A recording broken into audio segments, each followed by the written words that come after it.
Alright, what's up? This is Walder. I'm gonna be doing a pop breakdown. I'm gonna try to do this kind of quickly, because for the most part, I didn't do anything too special for most of the beat. There are just a couple of fun sounds that I wanted to show off. Some that I made, most that I made, I think. Just rang my doorbell. Okay. Getting started. Simply, all of this stuff up here is what I made out of the sample, as well as all the stuff in this group. And just running through it.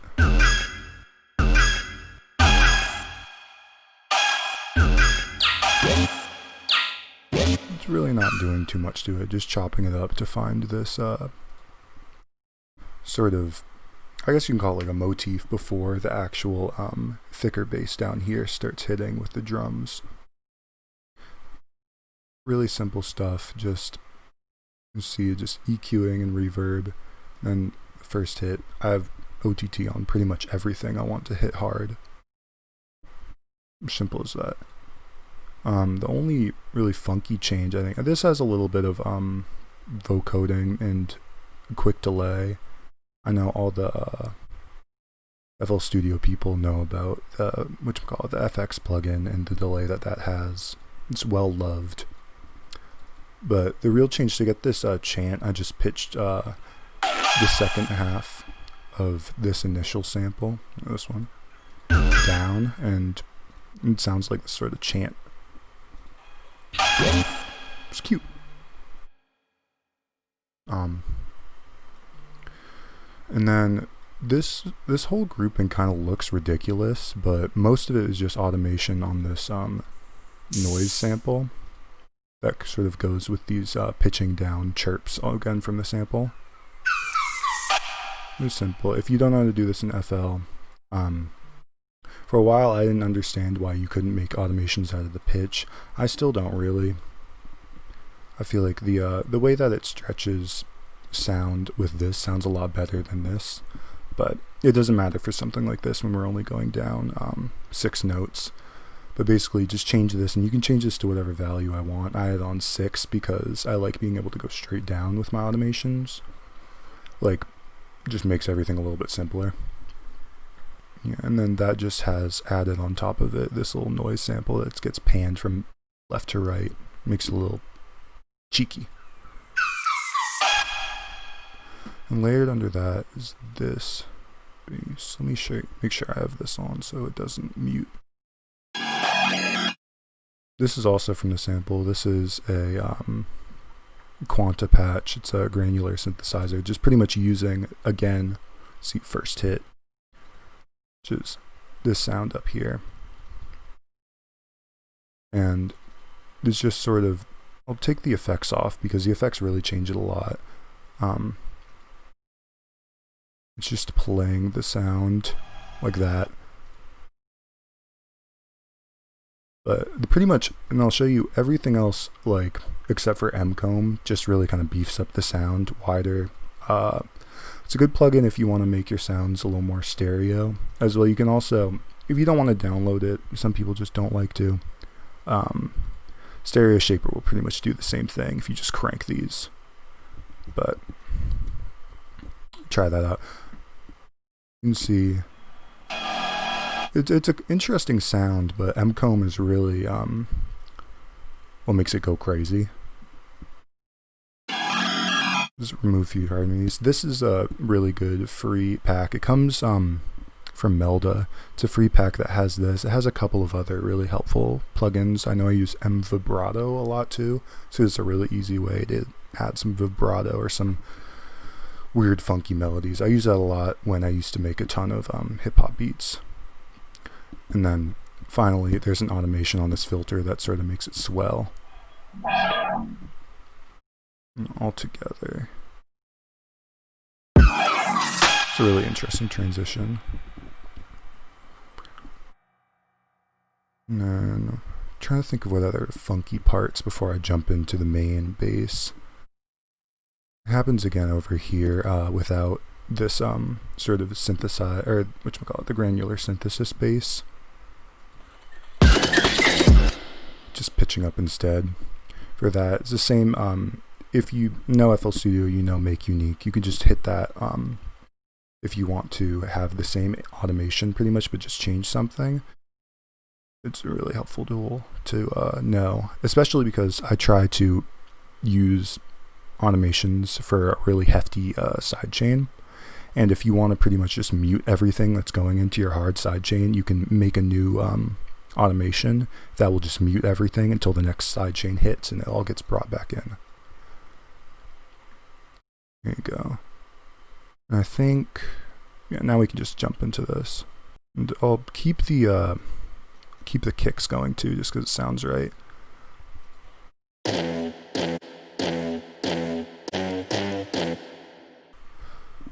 So this is pretty simple. This is once again this first hit, and I'll take all the effects off so you can hear what it normally sounds like.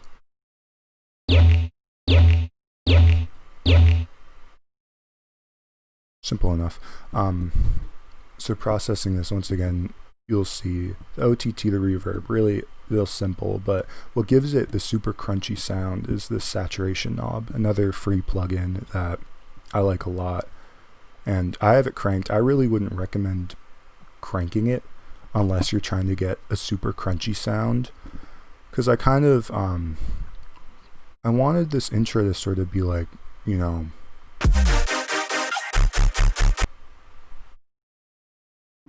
so I needed the crunch. And then for the main part, it's just pitched down. And you can hear it before and after with the saturation knob, even with all the other effects. That sort of cuts out some of the high end from the bird chirp that I didn't want. It's a fun sound, but it doesn't, like, I don't know, it doesn't do that. Then I have a fun little ambiance. Actually, I added even more birds because I thought they would just fit thematically. And at the end of pretty much this section, each section, you have a little part where in the sample bird chirps really fast, and I wanted to just add it in because I thought it would sound funny as a transition.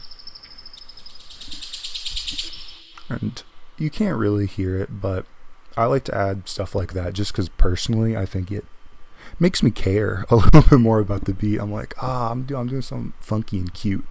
When you do stuff that makes you happy, or at least makes you have fun, I feel like it helps you take the beat a little more seriously. Just something to engage you. And then add on to the ambiance, I have this sort of weird scraping sound that I'm using Panomatic right here, just to LFO back and forth, as well as this sample from a Tynan pack that sort of just sits in the background.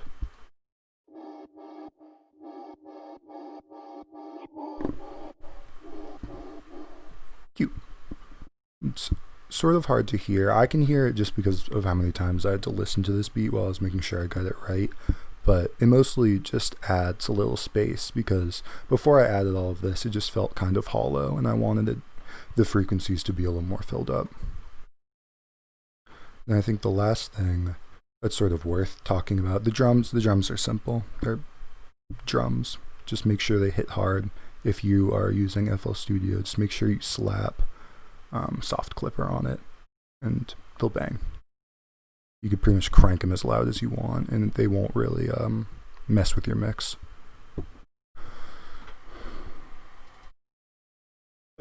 This is the final real piece I wanted to talk about, this bass. It's really beefy. This is a patch I made. It's very inspired by Stuka. It's really simple. I might even drop it into Discord if I get enough messages of people like, please. Or, I mean, you don't have to beg. That's a weird thing to say. Just ask me and I'll give it to you. It's layered with the sub. Just because I feel like the bass frequencies I was getting from this, because it's so affected with the there's a Combs, right? Yeah, there's a Combs filter, and even though the sub's getting direct out, it's sort of just all getting messed with because synthesis. I don't know, man. Just cut out the sub and add your own. It sounds better. And this is also added onto this. You can see it just really hits harder with the sub. that's about all the interesting stuff for this section. And then, well, at least specific to the section, because throughout the whole beat I have these glitches that I made from the sample. And this was a pretty easy make. I have it all the way over here. This is another granular synthesis patch in Quanta. This is taking, well, I just named it something stupid. This is just taking basically a drum loop from the original sample and playing it in really short chops. And I'll play what it sounds like without all the automations and processing.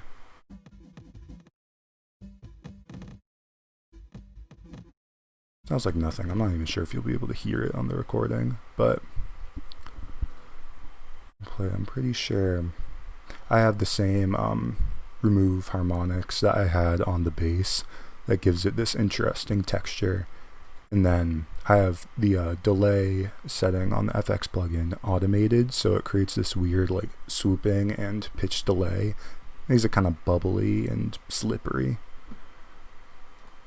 As you see, like pretty much without all of these, it's what makes the entire sound. So that's interesting, but it's not as interesting when you add all this stuff.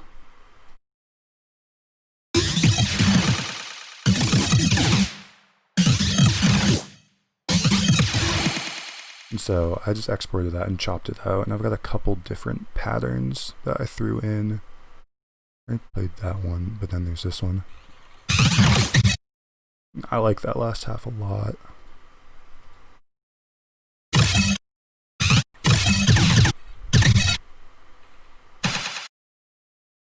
Yeah, I tried to use that as many places I could fit it, and I had this specific chop that I liked a lot that I also made after this sort of mid breakdown where you bring in D&B drums just to hit again to signify that it's now time for the second drop. And I mix that in with this little drum fill.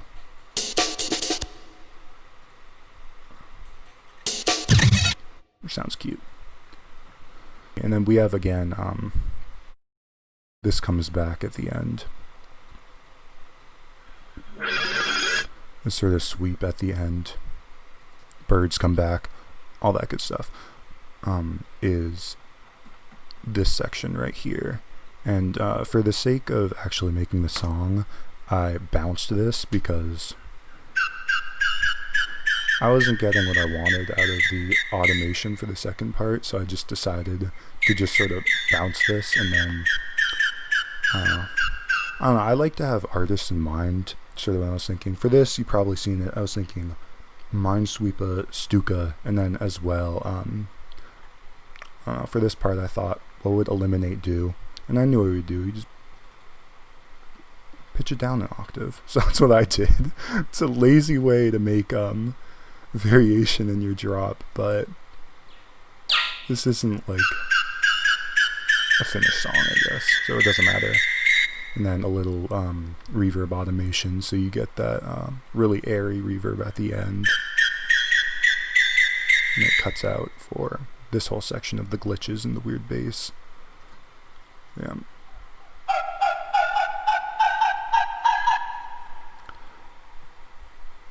I think that's pretty much all the interesting stuff. There's really not much else to say. Everything else is just drums processed with like OTT, reverb, EQ. That's really all you need to do to make sounds sound good. I sometimes get into the trap of putting on a million like filters and effects on sounds and really just losing them, and I think that's nice. And sometimes there is something artistic about losing a sound and then trying to bring it back from this messed up depth that you've created with all your effects. But for the sake of like drums and whatnot, I think for the most part less is more, because especially that's something I did when I used cheap like free drum sounds, but as I've gotten now Splice and have better sounds to use, you realize you really don't need to do too much to make like a really snappy drum loop.